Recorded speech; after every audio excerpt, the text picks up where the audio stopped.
Update sa resupply mission at mga namataang barko ng China sa Ayungin Shoal. Ating pag-uusapan kasama si Rear Admiral Roy Vincent Trinidad, Philippine Navy spokesperson for the West Philippine Sea. Good morning, sir, at welcome dito sa Bagong Pilipinas ngayon. Yes, good noon. Good afternoon, Okay. Weng and Joey, at sa mga taga-subaybay ng show ng Bagong Pilipinas ngayon, magandang tanghali sa ating lahat. Sir, unahin natin itong tanong. Kamakailan ay may ulat na presensya ng 4 na China Coast Guard ships at 20 maritime militia vessels sa paligid ng Ayungin Shoal. Ano po ba yung nangyari dito? Yes, alam mo, Weng, yung ating maritime domain, ito, noong pa man, for the past 30 years, marami ng illegal presence ito ng maritime militia, ng PLA Navy at ng Coast Guard. Ang huling report natin as of yesterday, medyo bumaba ang numbers, and we monitor this on a regular basis. Yesterday, the report was 7 maritime militia and 2 China Coast Guard ships.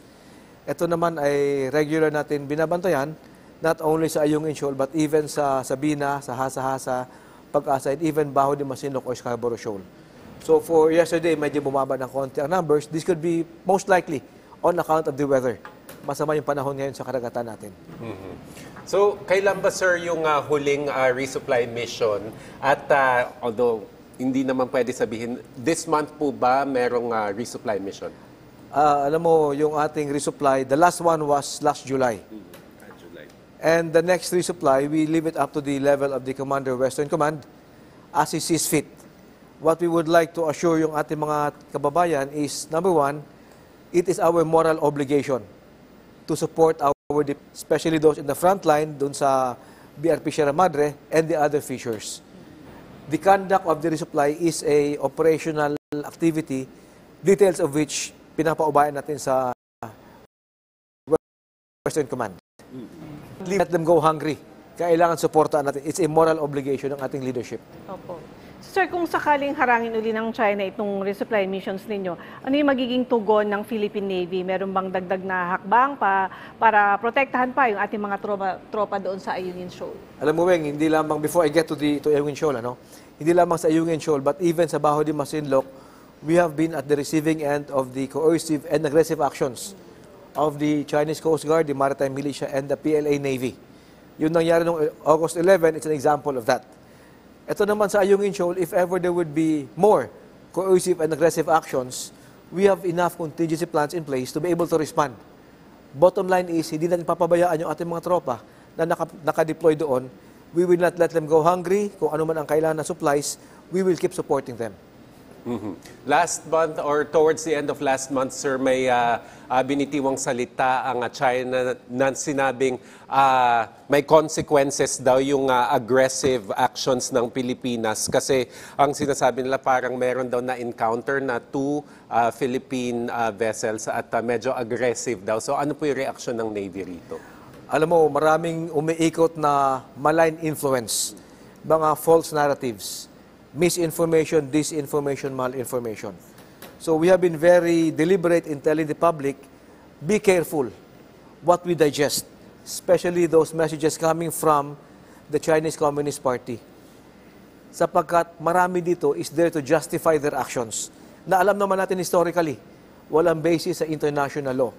So when they say consequences, we take it with a grain of salt.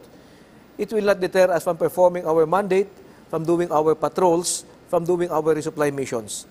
At sa mga kababayan natin, we have to be very careful sapagkat marami nang lumalabas na fake news, ika nga, malign influence to be able to shape public perception. But we know that this is the approach of the Chinese Communist Party. So we are able to warn in advance yung ating mga kababayan.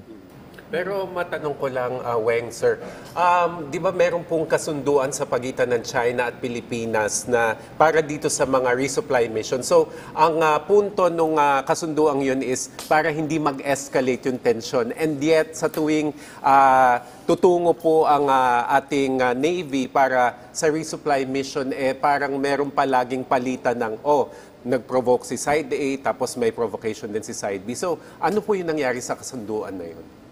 Alam mo, Weng and Joey, yung ating Department of Defense and the AFP, we focus on our core mandate, on our mission. When it comes to the bilateral consultative meeting, that is under the Department of Foreign Affairs. And we defer to them kung ano mga details nun. Sa side naman natin, we ensure that we perform our mandate, yung mga patrols natin, by sea and by air, hindi huhupa yan ay magpapatuloy. Kung sakali may mga coercive and aggressive actions, and marami naman yan every now and then, they play it up we ensure that all our actions are within the bounds of law. Our posturing is non-aggressive, non-provocative. Maliwanag yung sinabi ng ating Commander-in-Chief. We are not here to provoke. We are here merely to secure and to protect what is ours. Wala man tayong inaangkin na hindi sa atin. We're only protecting what is ours. On the other hand, yung sa atin ay pilit na agawin sa atin. So yun ang posture natin doon. Non-aggressive, non-confrontational, within the bounds of international and domestic law. So sir, sa ibang usapin naman, kumusta po yung ano po yung update dun sa mga corals sa Sabina Shoal, Hasa-Hasa at sa Sandy Cay? Yes, when kamakailan may na-report na tumataas yung level ng mga corals, crash corals sa mga shallow areas natin doon. For this year, we have not monitored any ship from whatever country in the vicinity of Sabina and the other shallow areas, Hasa-Hasa and the other shoals there, which could indicate man-made activities to dump crash corals. And if you notice, itong past 1 month, 2 months, masama yung panahon, by natural tidal action, nagbabago ang height ng elevation ng mga corals doon. Except for last year, yung nilabas ng Philippine Coast Guard, na may namataan sila nagdadump ng corals. For this year, wala tayong namataan ng ganon. So we could safely say yung change in elevation of the shallow areas is because of tidal action. It's a natural occurrence. Pero yung sinasabi niyo nagdadump ng corals doon, saan galing yung mga yun? Tsaka paano natin na-monitor? Meron po ba tayong regular divers na nag-check doon sa area? Yes, in fact, yung NSC and the Philippine Coast Guard sent a scientific team to check yung sa Sandy Cay and I think sa Sabina o sa Hasa-Hasa. But this was last year. So in order to be able to protect further our environment in the maritime domain, may regular checks ang iba't ibang agencies of government.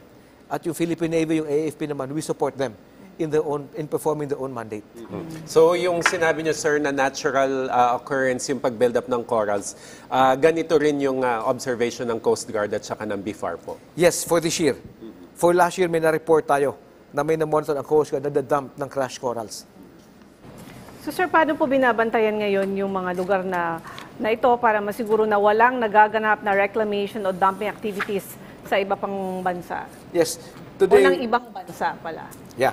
Today, Weng, we have stronger coordination between the AFP, the Coast Guard, BFAR, even the PNP Maritime Group, all other agencies of government in the maritime domain. Sapagkat it would take everybody's concerted effort to be able to do what we call maritime domain awareness, to know what's happening out there. As much as possible, we cover the entire area, 24/7 hanggat kaya. So we have stronger monitoring today than we had, I usually say this, than we had yesterday. Or ika nga, because of our modernization efforts program at DND and our coordination with the other government agencies, we know what is happening out there, almost the entire area. And we would like to achieve it 24/7. Sir, sakali naman po magbago yung elevation ng low tide features dahil po dyan sa coral buildup na sinabi nyo na nga po na natural occurrence. Ano po yung posibleng implikasyon nito sa maritime law pati sa territorial rights natin? Posible po bang maapektuhan yung claims ng ating bansa? Good question, Joey. The role of the Philippine Navy, the AFP, is to ensure walang mangyaring man-made activity. Human-induced or activities that would show they are deliberately dumping crash corals. Ito naman, this could lead to more reclamation activities. Ayaw natin ng ganon. In the event may na-monitor tayo, inaakyat natin ito to DND, to the Security Council, to the Maritime Council for the appropriate action by government. We do not act on our own. We are one of the instruments of government in the maritime domain. So our primary contribution is to monitor the area through our different sensors and at the same time, physical presence, patrols on sea and on air. Pero kung sakaling meron po ba kayong dagdag na operasyon or parang steps para tiyak na wala ng dayuhan na activities na posibleng samantalahin yung sitwasyon doon? Yes, may mga dagdag activities tayo. From the Philippine Navy side, bawat dagdag na barko na bago natin, ito ay nagdadagdag sa ating kakayanan to be able to patrol more our waters. bawat facility na ma-inaugurate, like yung kamakailan lang Weng, sa Mahataw, Batanes, this will serve as a forward operating base to be able to support our deployed forces longer. Bawat aircraft na dumating sa Philippine Air Force will afford us more air surveillance flights. So every project of modernization of the AFP, which is being handled by DND, affords us more flexibility in performing our mandate. Hindi ko alam, sir, kung familiar kayo dito. May lumabas po kasing ulat kahapon na may naligtas naman po yung Marine Corps na 3 nawawalang mangingisda sa West Philippine Sea. Kung meron kayong detalye nito, sir. At siguro bigyan nyo na rin kami ng picture kung paano. Kasi ang pagkaka-describe dito, napadpad sila dun sa area na yun. So, yes, ito yung mga fishermen natin, fisher folks, na nakaberya yung kanilang bangka. And because right now, dahil nga sa masamang panahon, lumubog yung bangka nila. And it so happened na napadpad towards the direction at yung upload na Philippine Marine Corps, shout out sa ating mga Philippine Marines, the few, the proud, the Marines. Tamang-tama, sila ang nakapag-extend ng assistance sa ating mga fisher folks. So we would like to see more of this. Yung ating mga members ng AFP providing assistance to our fisher folks. So sir, bukod po doon sa mga nakikita natin na ginagawa nila sa territorial waters ng Pilipinas, may iba pa po ba silang ginagawa to oppress the Philippines na katulad ng nabanggit nyo kanina para lang yung mga campaigns nila para sabihin The other side. Yes. Alam mo bang the illegal presence of I call them the agents of the Chinese Communist Party in the maritime domain. We're very clear about this. We're not against China. Marami sa atin may kamag-anak na Chinese. We are against the ruling elite, the party that controls China, the Chinese Communist Party, and their agents in the maritime domain, Chinese Coast Guard, PLA Navy, the maritime militia. Their presence in our EEZ has been illegal for the past 30 years. Since their actions are coercive and aggressive. That's why maliwanag yung sinabi ng ating Commander-in-Chief. Our actions are non-provocative, non-aggressive, and defensive in nature, and covered by international law. Sila, coercive and aggressive. And their messaging is deceptive. Yes. That's why we're very clear and very deliberate in telling the public, let's be very careful what we digest. A lot of these are false narratives to shape the perspective into their own favor. Rest assured, Wayne, that we have sufficient contingencies in place.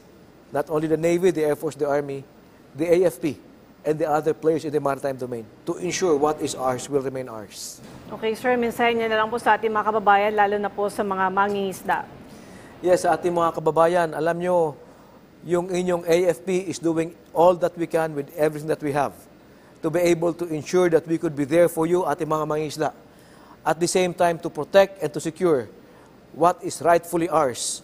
Ito ay sinumpaan namin, and we are here to ensure that the Philippine flag will remain flying high and free in the outermost parts of Philippine territory. okay, maraming salamat po sa inyong oras. Rear Admiral Roy Vincent Trinidad, ang tagapagsilta ng Philippine Navy para sa West Philippine Sea. Thank you, sir.